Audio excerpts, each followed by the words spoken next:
ॐ संसारवृक्षसमारूढा पतन्ती नरकार्णवे येन धृतमिदं विश्वं तस्मै श्रीगुरवे नमः। अखण्डमण्डलाकारं व्यापतं येन चराचरं तत्पदं दर्शितं येन तस्मै श्रीगुरवे नमः। शिवावतार महायोगी साक्षात् नीलकण्ठन संशयः गृहाणवन्दनं प्रभो नमस्ते हरगुरवे। ओम अहेतुकीं प्रेम घन दिव्यमूर्तिम् आचार्य रूपं श्री प्रणवं नमामि। त्वमेव माता च पिता त्वमेव बन्धुश्च सखा त्वमेव विद्या द्रविणं त्वमेव सर्वं मम देव देव त्वमेव सर्वं मम देव देव त्वमेव सर्वं मम देव देव। আপনাদের সকলকে শক্তি পুরুষোত্তম কথা ইউটিউব চ্যানেলের এই অনুপম চণ্ডী চিন্তার যাত্রায় স্বাগত। আপনাদের জানিয়ে রাখি, আমরা প্রথম অধ্যায়ে শ্রী চণ্ডীর পাঠ করছিলাম, বোঝার চেষ্টা করছিলাম। তো ভিডিওগুলি পরপর পেতে গেলে চ্যানেলটিকে সাবস্ক্রাইব করে নেবেন ও বেল আইকনটিকে প্রেস করে রাখবেন। তো আমরা প্রথম অধ্যায়ে ৭ নম্বর মন্ত্রটি আজকে পড়ব। ৭ নম্বর মন্ত্রটি কি? যে ততঃ স্বপুর মায়াতো নিজ দেশাধিপো ভবৎ আক্রান্ত স মহাভাগৈস্তৈস্তদা প্রবলারিভিঃ। আবার পড়ি, ততঃ স্বপুর মায়াতো নিজ দেশাধিপো ভবৎ আক্রান্তঃ স মহাভাগৈস্তৈস্তদা প্রবলারিভিঃ। বলছেন যে অনন্তর সুরথ স্বপুরে আগমন পূর্বক মাত্র নিজ দেশের অধিপতি হইলেন, কিন্তু তিনি মহাসৌভাগ্যবান, সুতরাং তখনও পূর্বোক্ত প্রবল শত্রুগণ কর্তৃক আক্রান্ত হইলেন। এবার আগের এপিসোডেই আমরা দেখেছিলাম যে ভাব সমরে সুরথ বা জীব কিন্তু পরাজিত হয়েছিলেন। এইবার পরাজিত হওয়ার পর, পরাভূত হওয়ার পর রাজা সুরথ কোথায় ফিরে আসলেন? স্বপুরে। স্বপুর মানে আসলে আমরা বলেছিলাম যে ক্ষিতিমণ্ডলের অধিপতিত্ব লাভ করা মানে হচ্ছে মূলাধার চক্রের অধিপতিত্ব লাভ করা, অধীশ্বর হওয়া। তো হৃদয় হচ্ছে স্বপুর, মানে অনাহত চক্র। হৃদয় হলো স্বপুর বা অনাহত চক্র। তো এই যে হৃদয় মানে কি? হৃদয় মানে হচ্ছেন যে বেদান্ত বলছেন যে হৃদি অয়ং ইতি হৃদয়, মানে আত্মার যে বিশিষ্ট অয়ন, অয়ন মানে কিন্তু পথ, আত্মা যে পথে তারকে পাওয়া যায় সেই পথই হলো হৃদয় পথ। হ্যাঁ, তো এই হৃদয়ে যে তার অধিষ্ঠান হবে, তার অধিষ্ঠান যে হৃদয়ে হবে, যে জীব বুঝতে পারবে সেই কিন্তু সুরথ হবে। কিন্তু সুরথ হৃদয়ে বা ইয়েতে আপনার অনাহত চক্রে ফিরে এলেন, স্বপুরে ফিরে এলেন, কিন্তু মানে বুঝতে পারছেন যে ক্ষিতিতত্ত্ব মানে মূলাধার চক্র থেকে স্বাধিষ্ঠান মণিপুর, হ্যাঁ, এখানে কিন্তু ফিরে আসলেন। তাহলে তিনটে চক্র কিন্তু তার আয়ত্তে চলে এসছে। ষটচক্রের তিনটি চক্র ভেদ করা হয়ে গেছে রাজা সুরথের। কিন্তু তাও রাজা শান্তি পাচ্ছেন না, জীবাত্মা শান্তি পাচ্ছেন না। কেন? তার যে ভাব বা প্রজা তাকে বিদ্রোহ করছে। কিরকম? এবং বলছেন যে স্বপুরে আগমন পূর্বক মাত্র নিজ দেশের অধিপতি হইলেন। স্বপুর মানে নিজের দেশের যে হৃদয় স্বপুর, সেখানে নিজের অধিপতি থাকলেন, কিন্তু তখনও পূর্বোক্ত প্রবল শত্রুগণ কর্তৃক আক্রান্ত হইলেন।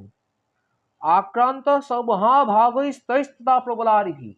সে মহাভাগ মানে মহাভাগ্যবান, মহাভাগ্যবান কেন আমরা পরে বলছি, সেখানেও আক্রান্ত হলেন। এইবার বুঝতে হবে যে আক্রান্ত হলেন কাদের দ্বারা আক্রান্ত। বলছেন যে এই যে সর্বত্র ভাবরাশি বা প্রজাবৃন্দের অত্যাচার কাহিনী সাধকগণের মুখে বিঘোষিত হয়। ব্রহ্মর্ষি লিখছেন এখানে এই অত্যাচার এই ভাব চাঞ্চল্য নিবারণের জন্য আবার কতরূপ আয়োজন উদ্যোগের বিধান আছে। বৃত্তি নিরোধ, হঠযোগ, প্রাণায়াম, প্রত্যাহার প্রভৃতি কত কি উপায় শাস্ত্রে বর্ণিত হইয়াছে। হয়তো সেই কৌশলটি শিক্ষা করিতে, ভাববৃন্দের অত্যাচার প্রতিহত করিতে ২-৩টি জন্ম অতিবাহিত হইয়া যায়। উদ্যানের বেড়া দিতেই জীবন অতিবাহিত হইলে কুসুম সুবাস কবে গ্রহণ করিবে?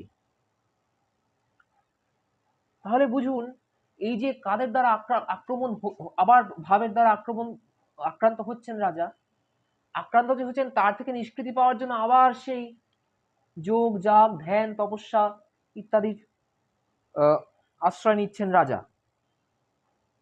তাহলে এই যে নিরন্তর সংগ্রাম করে চলেছেন, এই যে সংগ্রাম করে চলেছেন, এই সংগ্রাম করাটাই তো একটা ভাগ্যবানের লক্ষণ। কারণ সংগ্রাম তো সবার জীবনে আসে না। সংগ্রাম না করলে সিদ্ধিও আসে না। সংগ্রামই সিদ্ধির মূল চাবিকাঠি। কিন্তু যে কোনো সাধক, যে কোনো মহাপুরুষ, তিনি সাধারণ সাধক হতে পারেন, তিনি ঈশ্বরকোটির অবতার গল্প মহাপুরুষ হতে পারেন, তিনি কিন্তু প্রবল সংগ্রামের মধ্য দিয়ে গেছেন। তিনি প্রবল সংগ্রামের মধ্য দিয়ে গেছেন। ভগবান শ্রীকৃষ্ণ নিজেও প্রবল সংগ্রামের মধ্য দিয়ে গেছেন। 6 দিন বয়সে পুতনা বধ থেকে শেষ বানাসুরের সাথে যুদ্ধ, কোনোদিন তিনি স্থির থাকতে পারেননি, এবং জীবনে অশেষ কষ্ট, সাংসারিক জীবনে অশেষ কষ্ট। অতএব সংগ্রাম করতেই হবে, সেটা ইন্টারনাল ভাবের সাথে হোক বা এক্সটার্নাল ভাবের সাথে হোক। এখানে ইন্টারনাল ভাবের কথাই বলা হচ্ছে। কিন্তু এর থেকে পরিত্রাণের উপায় কি? এর থেকে পরিত্রাণের উপায় একমাত্র ইষ্টস্মরণ, মাতৃচিন্তা, মাকে জানাতে হবে। গীতামুখে শ্রী ভগবান বলছেন, সর্বধর্মান পরিত্যাজ্য মামেকং শরণং ব্রজ। শেষ কথা বলছেন, অহং ত্বাং সর্ব পাপেভ্যো মোক্ষয়িষ্যামি মা শুচঃ।